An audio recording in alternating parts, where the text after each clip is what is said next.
अस्सलामुअलैकुम, this is Mikra Saeed. Welcome back to my channel. हम research methods in psychology study कर रहे थे और आज हमारा फिफ्थ मेथड है और ये लास्ट मेथड है जो रिसर्च मेथड में साइकोलॉजिस्ट यूज़ करते हैं। सो method is interviewing method. Interviewer जो इंटरव्यू ले रहा होता है उसको इंटरव्यूअर कहा जाता है और जो इंटरव्यू दे रहा होता है उसको इंटरव्यूई कहा जाता है। ठीक है, तो इंटरव्यू का मेथड एक पुराना मेथड है जो कि रिसर्च में यूज़ किया जाता है और आज भी इस टेक्निक को यूज़ किया जाता है पर्सनैलिटी असेसमेंट करने के लिए।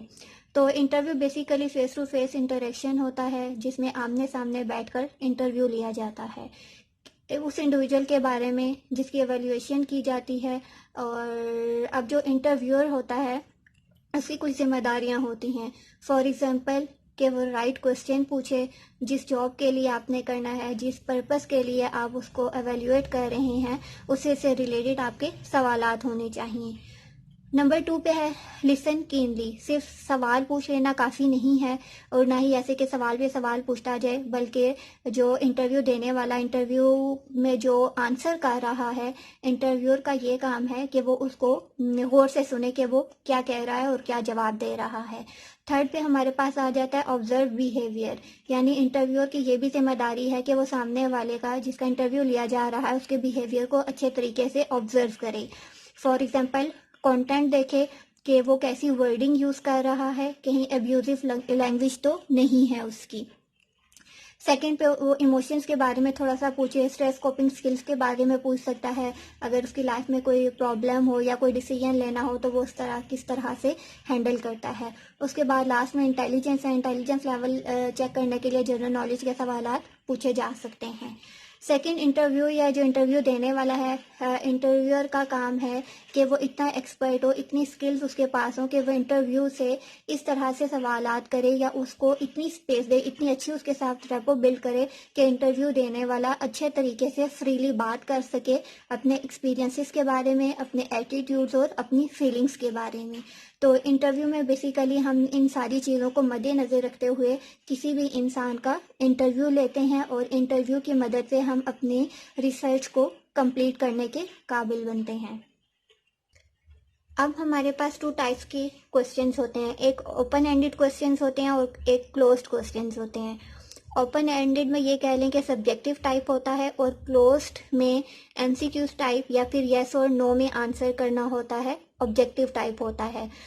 या ये कह लें कि आपसे ज़्यादा डिटेल नहीं पूछी जाती, आपको यस और नो में आंसर करना होता है। जबकि ओपन एंडेड में आपको फ्री हैंड दिया जाता है, आप फ्रीली उस क्वेश्चन से रिलेटेड बात कर सकते हैं।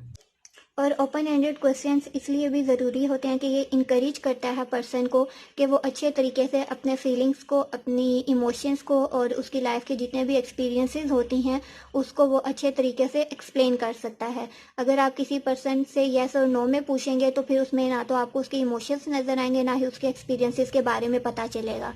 तो इसीलिए ओपन एंडेड क्वेश्चंस जो हैं वो ज़्यादा बेहतर होते हैं। और लास्ट पे अगर हम टाइप्स की बात करें तो कुछ स्ट्रक्चर्ड इंटरव्यू होते हैं, कुछ अनस्ट्रक्चर्ड इंटरव्यू होते हैं। जो स्ट्रक्चर्ड होते हैं उनको फॉर्मल इंटरव्यू भी कहते हैं, वो ऑर्गेनाइज्ड होते हैं, अकॉर्डिंग टू स्पेसिफिक पैटर्न होते हैं, रूल्स एंड रेगुलेशंस फॉलो किए जाते हैं। दूसरी साइड अनस्ट्रक्चर्ड इंटरव्यूज़ आ जाते हैं, वो इनफॉर्मल होंगे, अनऑर्गेनाइज्ड होंगे, कोई specific rules and regulations follow नहीं किए जाएंगे। स्ट्रक्चर्ड इंटरव्यू है उसमें कोई टेस्ट वगैरह भी यूज़ किए जा सकते हैं, लेकिन अनस्ट्रक्चर्ड इनफॉर्मली होगा तो कोई specific rule and regulations and test वगैरह यूज़ नहीं किए जाएंगे।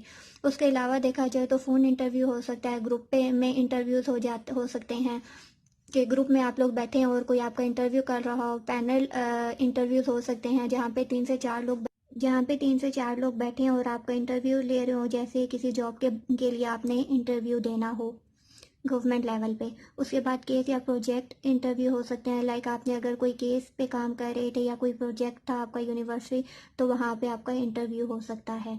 तो ये सारे इंटरव्यू के टाइप्स में आ जाएंगे। अब हम देख लेते हैं इसके एडवांटेजेस और डिसएडवांटेजेस क्या होते हैं।